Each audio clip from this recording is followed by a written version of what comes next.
It is Justice Thursday, and we will be, we are already joined. We're speaking in the present. The Honourable Paul Ndemo is the Deputy Chief Registrar, and most recently, the Judiciary Chairperson, I beg your pardon, Spokesperson. And he's here with us this morning, again. Honourable Ndemo, good morning. Good morning to you, Ndu. Karibu sana. Asante. And a Happy New Year. Happy New Year to you too. You're doing well? Yes, I am. And you're here wearing a different hat. As the brand new, we can see the ribbons and everything.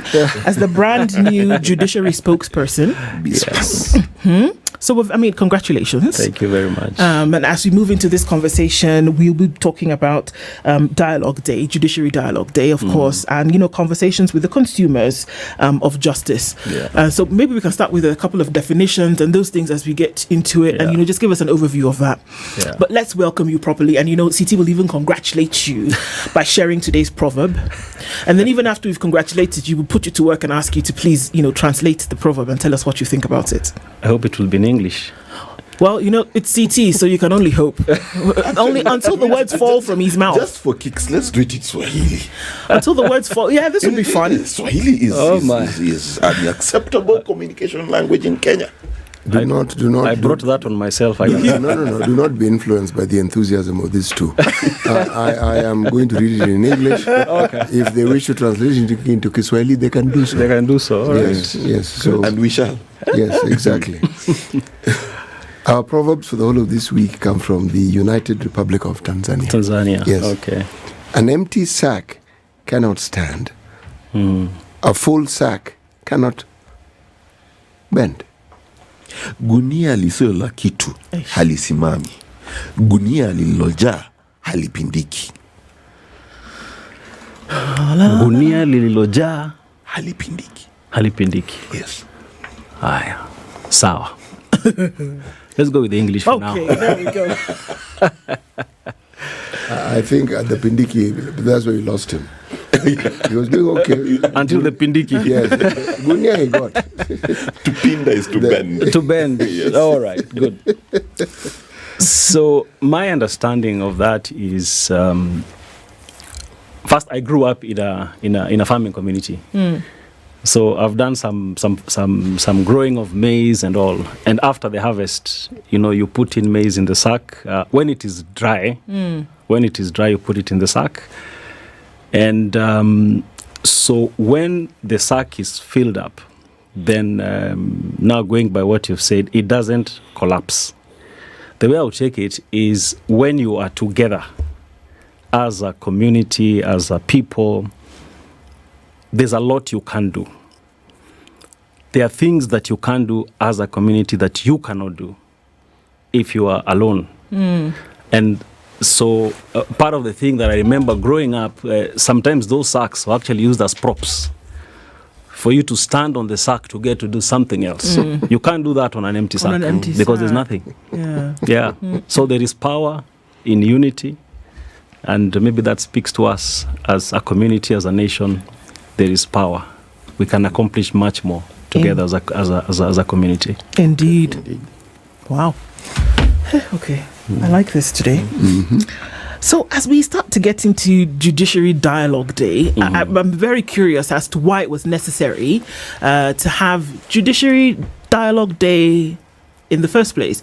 The courts speak to us. The judicial system speaks to us every day in one way or another.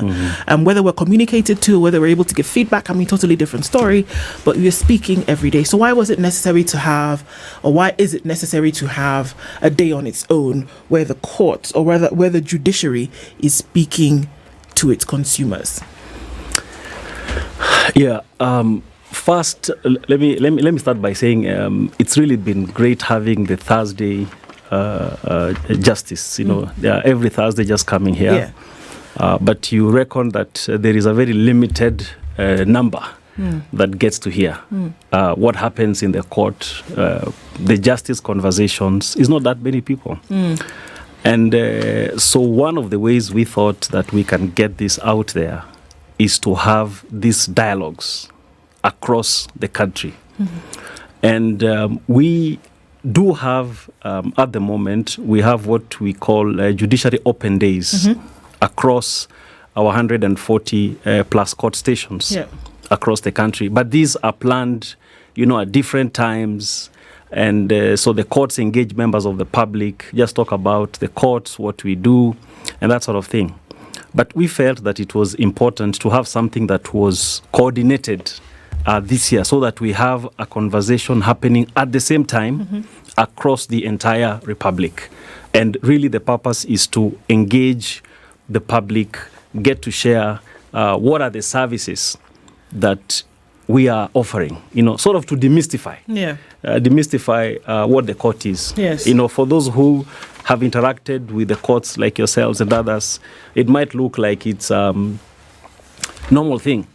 But I think to the average mwananchi, there's still some mystery around the court. And so this is just an effort to try to, just demystify that. Yeah. What would you reckon are some of the issues that you would be having from people to ask questions about or are unaware about that they would come out in their numbers to want to know more of?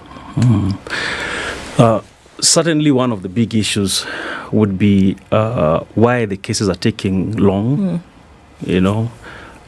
questions around processes, some of the processes in court, which you find maybe an individual might think that it is the court that is causing, for example, a delay or, dealing with a matter in a particular way. But then now when mwananchi comes and then they want to find out, so what am I supposed to do when I have been charged with a traffic case? Is there a difference between a criminal case and a civil case? When I am charged with a case, do I go to this court or this other court? Is it the High Court? Is it the Magistrates Court? Is it the Qadhi's Court?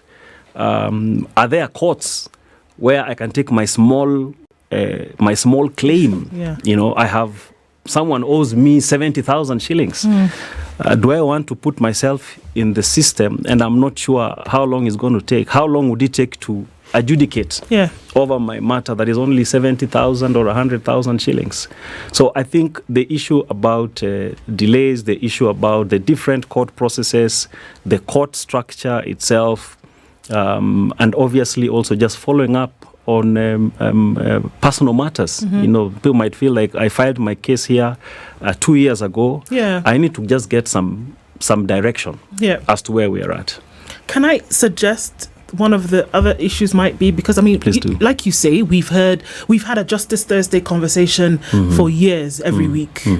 And one of the things that doesn't cease to be mentioned, even if it's not the subject matter that is at hand, is the whole issue of public defense and not being able to make bail or bond for whatever reason, and people being remanded. Yes. And folks want to ask the courts, okay, so, how are we going to deal with that? Yes. So those are one of the things that come out that people want to know.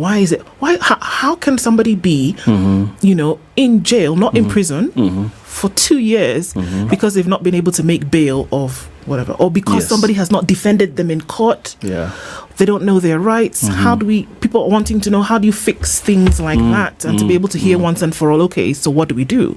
What about the people who are still in, who could have been at home trying to raise the 10,000 shillings or trying to raise the 5,000 shillings? That's true. So we are opening the doors. This is completely open. So come to court, ask whatever question you want to ask, whether it's on bail and bond. You see, for some of these things, and we actually have policies. We have a bail and bond policy that talks about instances when bail may be given.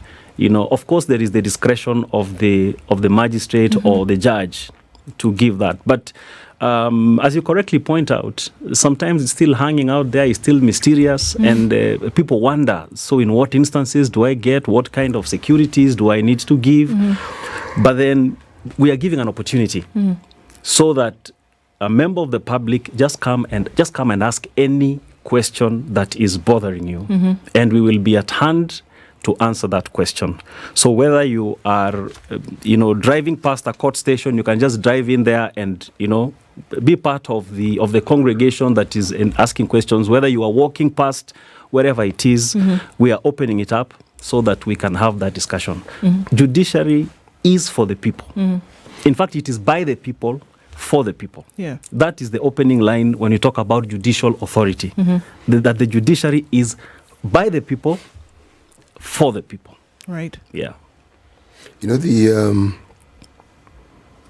judiciary, for the longest time, has been the boogeyman that you scare people with. Anyone hears of any matter that ends up in court, Yeah. you conjure up the worst possible images. Yeah. And over time, the judiciary has most certainly and definitively looked at ways of not mollifying the citizenry, but getting them to understand exactly how they function, what they do. And Judiciary Day is one of the ways in which they do this. My question, how do you measure the success of days like Judiciary Days? And how do you put these measurements against the measurement that the court has in determining the performance of its officers? That's a great question. So, first of all, broadly speaking, we actually have an annual evaluation, which we call the performance measurement understanding, that we use to measure what is the performance of a particular court. And this is done for everybody, irrespective of rank, right from the lowest magistrate to the highest judges in the different courts. And part of the parameters that we actually use in that is the customer service. What is it that you are doing at the station level? We call them court stations. What are you doing at the court station? How are you interacting with the customer? And once in a while, we actually do surveys so that we're able to get now direct feedback from our stakeholders to ask them, how are we doing in terms of our service? What is the speed of service that we are giving you? Are you satisfied?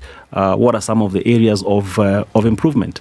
And in this particular dialogue day that we are having tomorrow across the country, we actually want to have a survey after that, so that we ask the members of the public, because this is really, we are being very open and very forthright with the public. We want to tell them, can you tell us what are the pain points that you have? Have you had instances where somebody has asked you for a bribe, for example, in the court here? What are the problem you have experienced here? I see you smiling. I don't know whether that is is it a bad or good omen? It doesn't look like a very good omen. I smiled because when you mentioned the bribe, I'm thinking of a facetious question. It says, did you consider the bribe they asked for reasonable or was it excessive? That is why I was smiling. Yes, that's why I was smiling, but really go on. Yeah. So then we would want them to give us feedback so that we get to know how was this. And we are trying to make it as open as possible. In fact, in some of the court stations, our courts are actually going to go into the markets, because that is the better place for them to be able to engage the courts. Now, some of the experiences we've had in the past is that we've said we have open days and welcome members of the public to come so that we can have this engagement. And you find members of the public are standing outside the court premises. Yeah. Because someone thinks, if I get into this court... And they lock that gate. And they lock this gate. I won't come out. They might know that I have a problem. It could be fueled by the imagery, because think about it, that the mere mention of somebody says, well, if you don't do this, I'm going to take you to the court. Yeah. The fear that grips people is monumental. That's true. Without the realization that, maybe it was actually a good idea for you to go to court, because you find yourself maybe wanting to pay somebody off, and maybe you would actually have gone to court and you would have been one in the right, for example. That's very true. So are these not opportunities for them to open that up and say, you know what, if somebody says I'm going to take you to court, say, well, that's good. Let's go. That's good. That's the idea, actually. Okay. Yeah. We want to try and demystify this thing. And speaking of demystifying and feedback, I happened yesterday to, as we were preparing for today, to just decide to go through social media. And the court and lawyers are like yin and yang.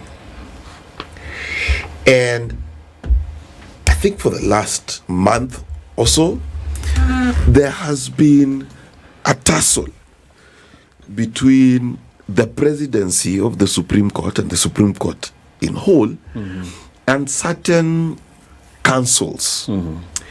Now, in the eyes of the public, when they see that play,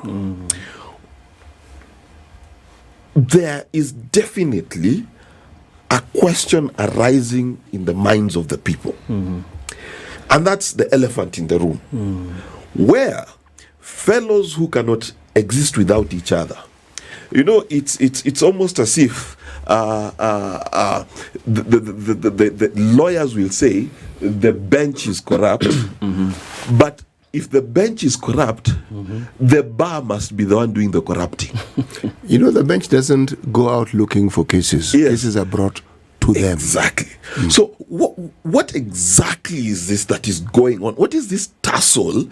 Because when you read it, lay people, we don't know what's going on. What is this tussle? And even better, newly minted spokesperson, how are you speaking to these naysayers? Thank you for that, Mike. Let me say that you see, one of the reasons why we really want to engage the way we are engaging, the way we are now, Yes. is so that there can also be a better understanding of what is the role of the court. Yes. Because sometimes when there is a misunderstanding or a misinterpretation, then you find people getting to conclusions Yes. that then are not, are not accurate.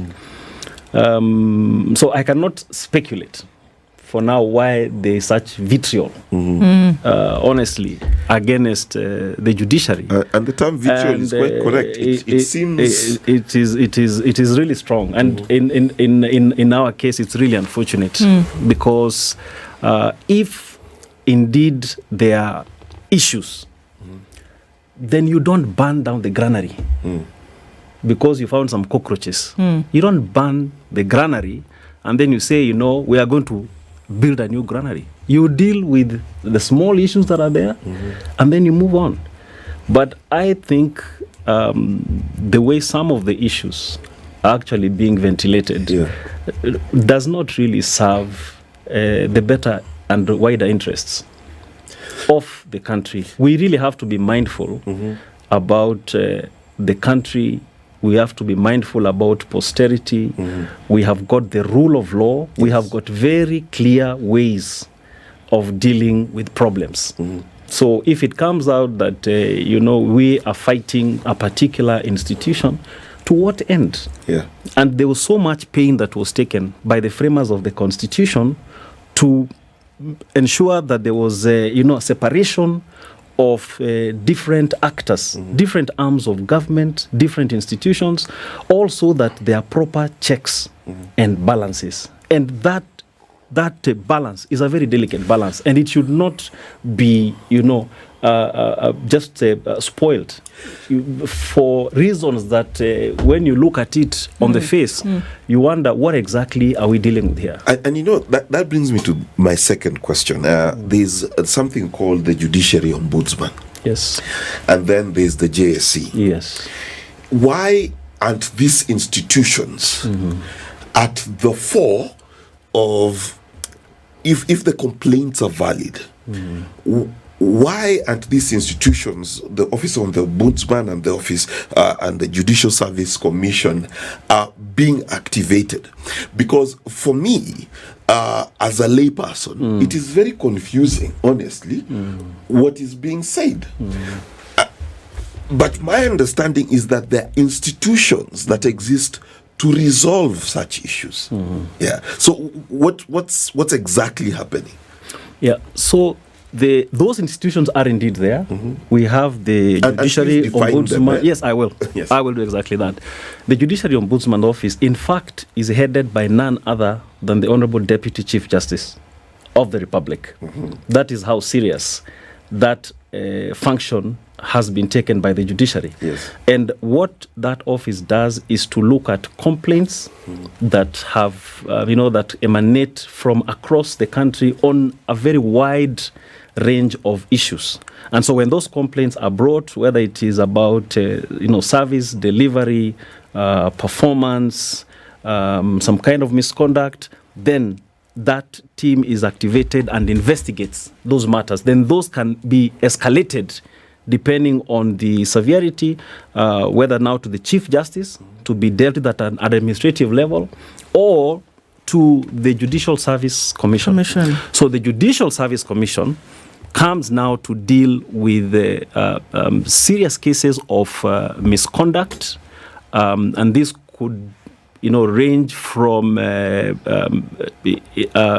warnings where there has been some conduct but significant enough to be escalated to the commission, up to the point of dismissal, or even recommending a tribunal in the case of judges to the president for removal. So the commission is seized with that particular mandate, and that is what it does to ensure that we have that accountability. So both institutions exist and are working, dealing with the particular issues that that are there. Has the office of the ombudsman, because that has more direct access to the smaller complaints, actually done any punishments, any administrative actions against certain judicial officers? Yes, quite a bit actually. I must add. Okay. Because out of that we have they do things like spot checks, for example. Just go around the courts, you hear there's a complaint in a particular court, maybe in Kajiado, and without even notice, they may just do a spot check, come and verify whether what is being complained about is true, and then take action. So we have many cases where complaints have been received of whatever nature. Sometimes they are processed, because sometimes they could just be administrative issues. So there's a complaint about a staff member or a magistrate who doesn't come to work. That matter is then escalated to the Chief Justice. A process is then initiated to confirm all those facts, and then depending on the outcome of that investigation, the person could receive a warning, or eventually they could actually just be dismissed if it is a persistent problem. And we've had many of such cases done by the ombudsperson. So it's a variety of different complaints and issues that come.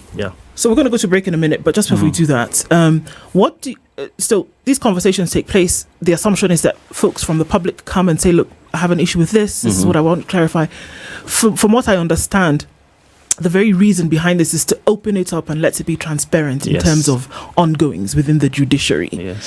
So what then do you do after you hear these issues from folks? What do you do with that information, and how do you say we're going to address this? One of those issues being one of the things that we've seen most recently, and I asked this question yesterday to a lawyer, and I said, court orders, for example, are binding, are they not? They said yes. I said, the law is supreme, especially that of the Constitution. Is it? Yes. So when the court, as an arm of government, not the forgotten stepsister, as an arm of government, full arm of government, says certain things must happen under, His Honor Ndemo. This is the order that has been given, for example. And if I, Ndu, or CT as an individual, fails to honor a court order, I would be in the back of a truck, real quick, held in contempt of court. But it would appear as though there are others for which, it's a little bit more lenient. No, it's a suggestion. It's like, I've given a court order and I've told you must do this. But it's like, okay, yeah, well, the wind is blowing. Let's see where it'll blow. Think about it. I can think about it and do whatever I want to do with it. It seems as though the speculation is rife, Honorable Ndemo, that there are certain people for which court orders are serious, and then there are certain people for which court orders are a suggestion. You really don't have to abide by them if you don't feel like, on a Wednesday afternoon. So that's speculation. And it's amongst very, very many Kenyans today. I'm sure you know exactly what I'm talking about. How do you deal with that? You correctly said that we are all bound by the Constitution, by the law. In fact, there's a very specific provision in the Constitution that in either the formulation of policy, in the implementation of a law, we must bear in mind and apply the Constitution. And in particular, if you're a public servant, then that is even more serious for you. So the understanding is that anything that you are supposed to do that is lawful, and particularly when an issue like a court order comes to whoever it is, that court order must be adhered to. In fact, there is even case law that stipulates very clearly that even where you think that that court order is void, or where you think that court order is not proper, you are still bound to obey that court order. What if you were busy attending to other matters? Court order takes precedence. You're supposed to follow and obey that court order. Because failing to do that, then you start creating a situation where you are undermining the authority of the court. When you undermine judicial authority, which, as I told you at the beginning, actually is derived from the people, you are undermining the very foundation of the society.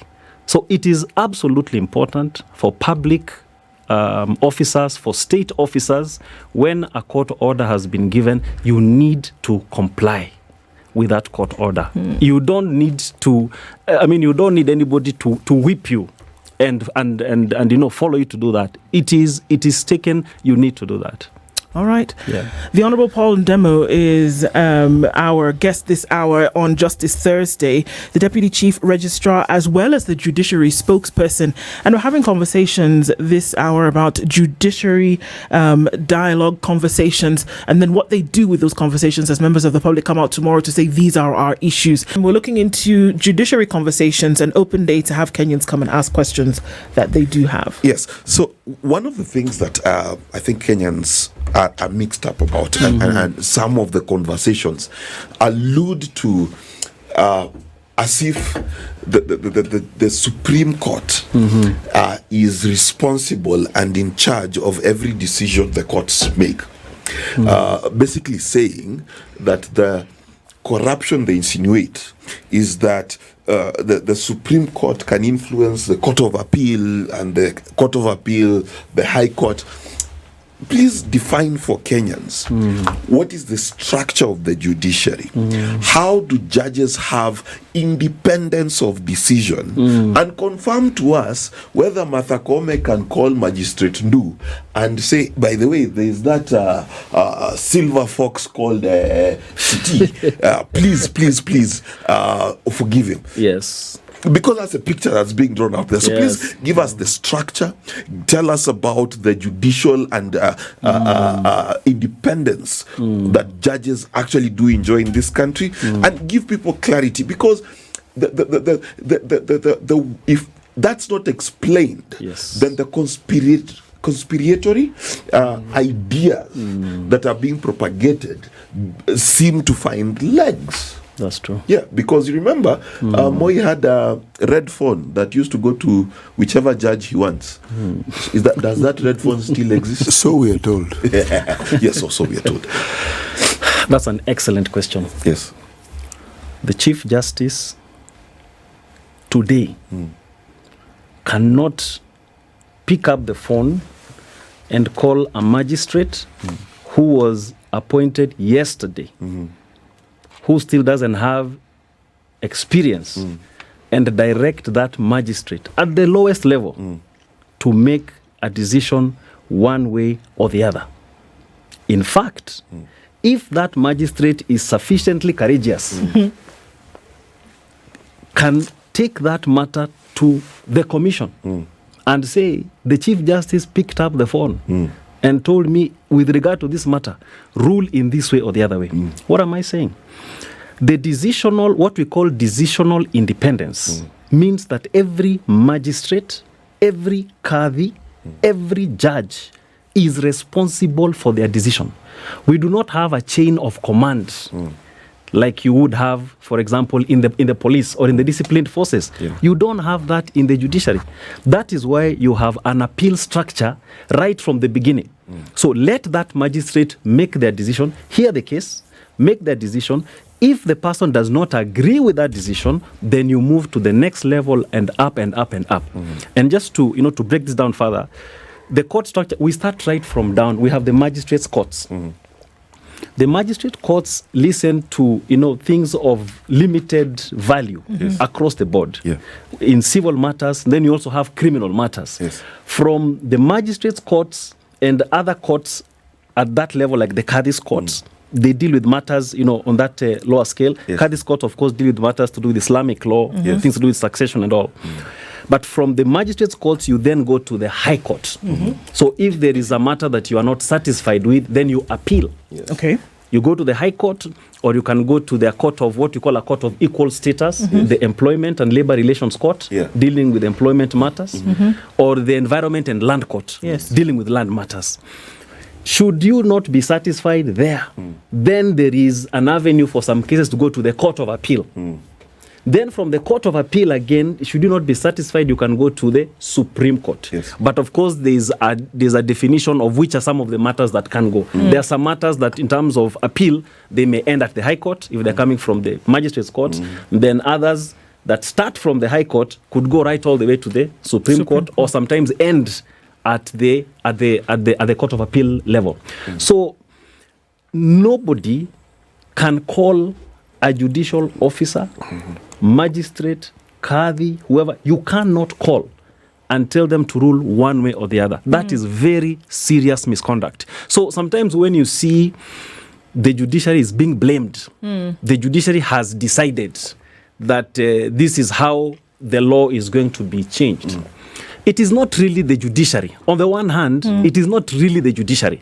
It is the law that we gave ourselves as a country, and that is the best practice across the world. Yeah. That an individual has got decisional independence so that they can make that decision without interference from anybody, including the Chief Justice, including whoever it is. Let them make that decision. And that way, we are able to maintain a very good balance in terms of justice. It is not about whom do you know, who has got more power. Yeah. Otherwise, the work of the Chief Justice, or like in the courts we have what we call presiding judges in charge of those courts, or heads of station. Wait, define presiding judges. All right.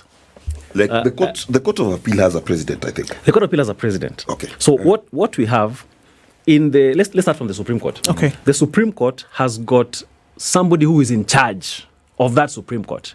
It happens to be the Chief Justice. So the Chief Justice is the president of the Supreme Court. So you're both the Chief Justice and the head of that court as the president. Okay. So the head of that court. The head of that court. Not the head of courts. Now, on the other hand, as the Chief Justice again, now administratively, the whole judiciary is under you. So, Yes, so we distinguish that. Administratively, is the whole judiciary. Exactly. But court-wise, she's the president of the Supreme Court. President of the Supreme Court, but even that is administrative because, again, even in that court, the Chief Justice cannot tell this judge in the Supreme Court, this is what you'll do, this is what you'll do. So it is the person who is sort of coordinating. Yes. Let's call it like a coordinator. At the Court of Appeal, you have the president of that court, who again is the first among equals, just to organize the operations of that court.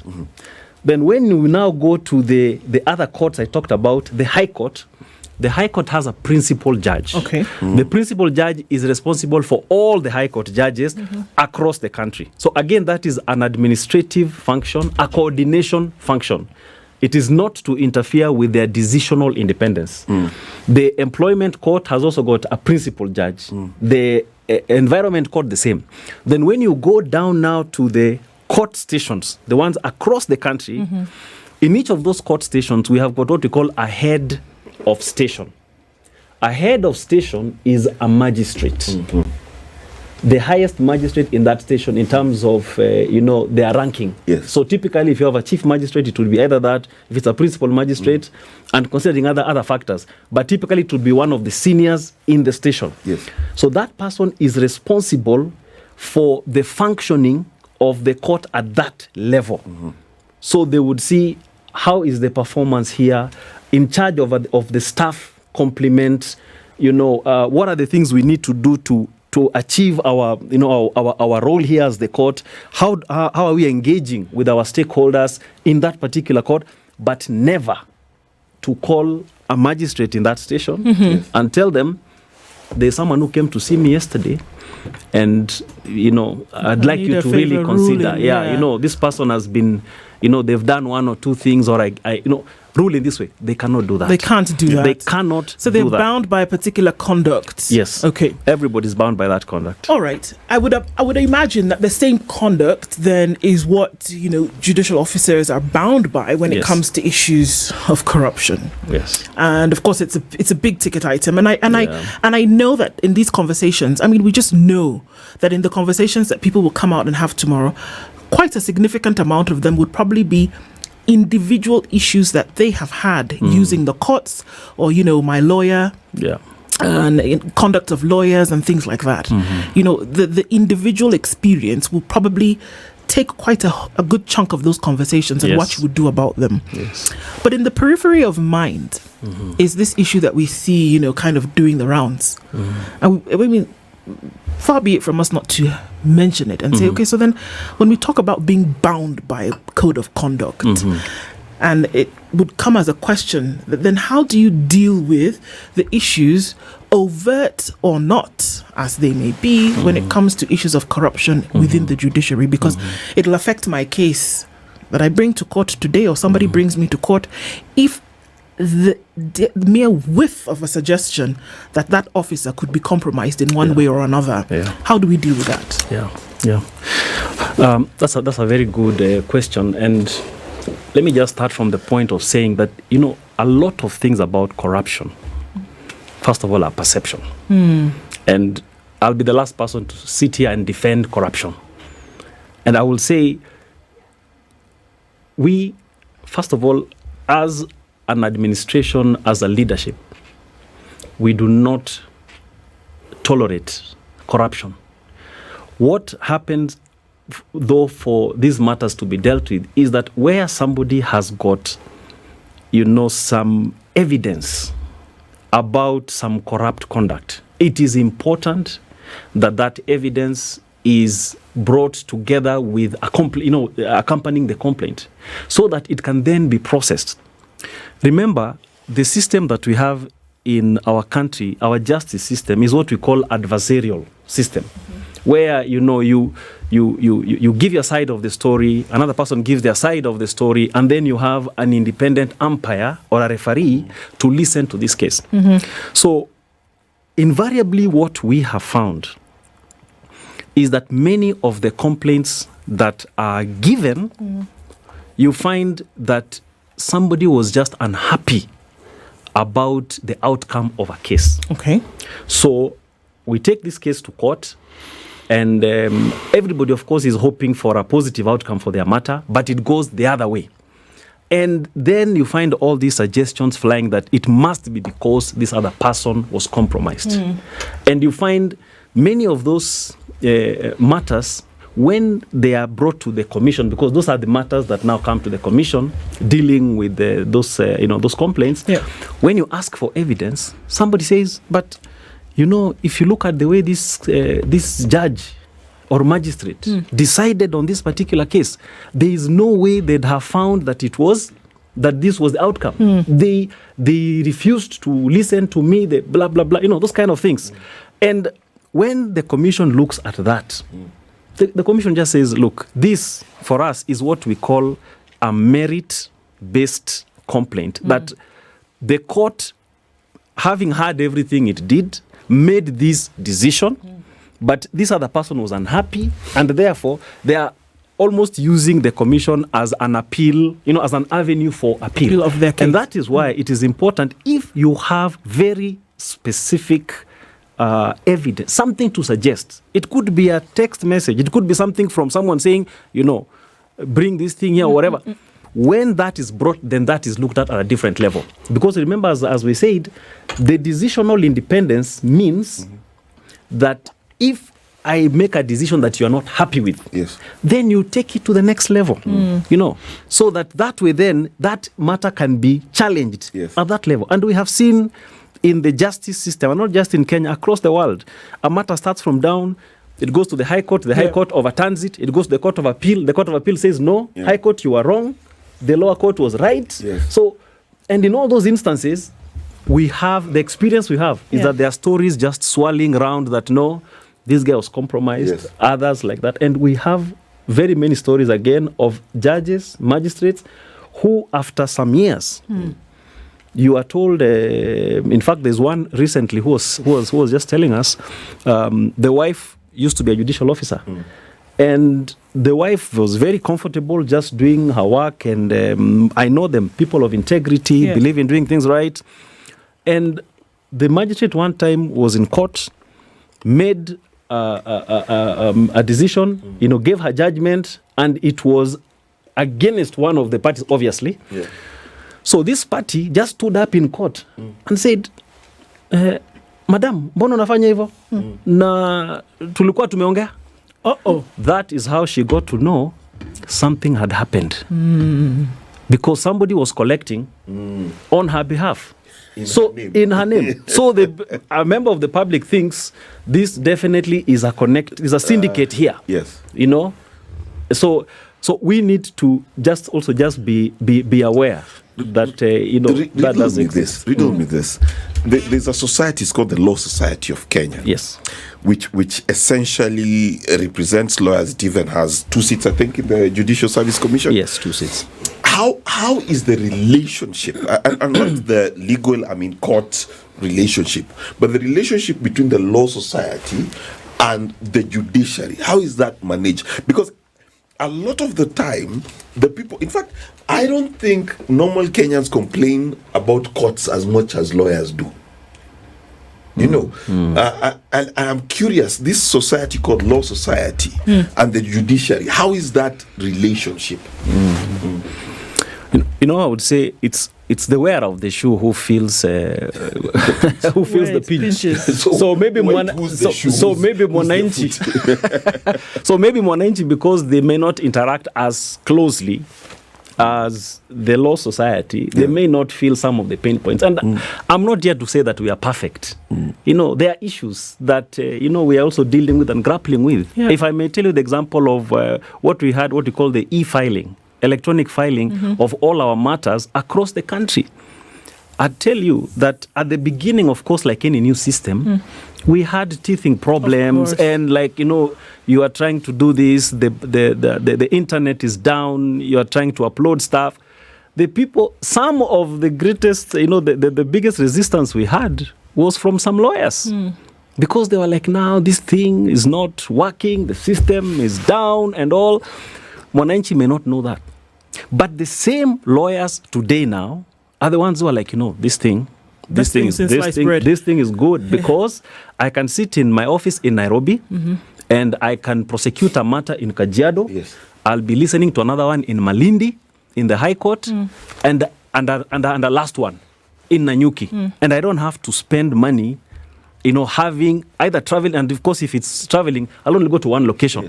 So now, because this matter is at 10, this other one is at 12, the other one is in the afternoon, I can save on that cost and be able to do it here. Indeed. So they're the ones who may feel some of the issues, and sometimes, unfortunately, as it's just a human thing, you tend to be very critical of something that you are close to. Not necessarily that it is bad, but if 2 out of 20 things are not working, so when you talk about the 2 things, it looks like, there is a whole problem, but you have a whole 18 things that are working. This situation that we discuss, yes, it is true what you say, but it goes beyond that in this sense. we have a situation where, at one level, people are simply resisting change. And that's a human thing. They're used to doing things in a certain way. They're used to moving files, because file is a physical thing, and a human being has to move it. And that human being, at your behest, could move it wherever you want it to go, as opposed to going where it should. Then there is an onslaught, and it's clear and it's obvious. You know, there is the assumption that what we're discussing only happens in this country. In the US, after the election that President Biden won, something happened on Capitol Hill. And the aftermath was interesting, because the gentleman who lost the election and who is currently the president of the US accused the Senate, accused the judicial system, accused the police.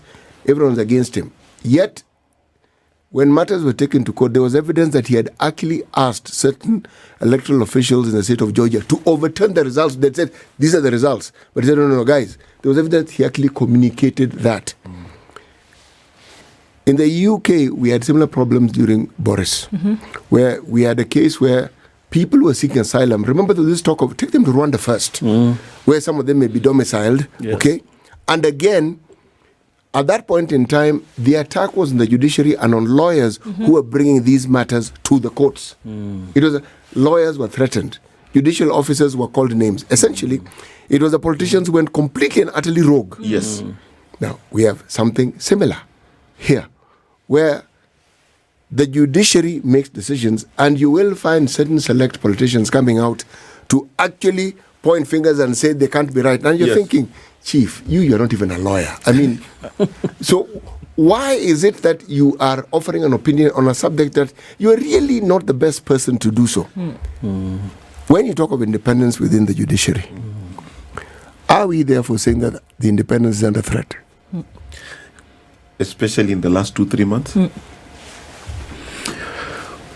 We are very firm, I will tell you that, as the judiciary, because we realize if you allow that threat or any appearance of threat to get to you, then you are going to have a society that is going down the drain. Obviously, in terms of parties wanting to have their own way, and this being an adversarial system, everybody would want to try and do things one way or the other.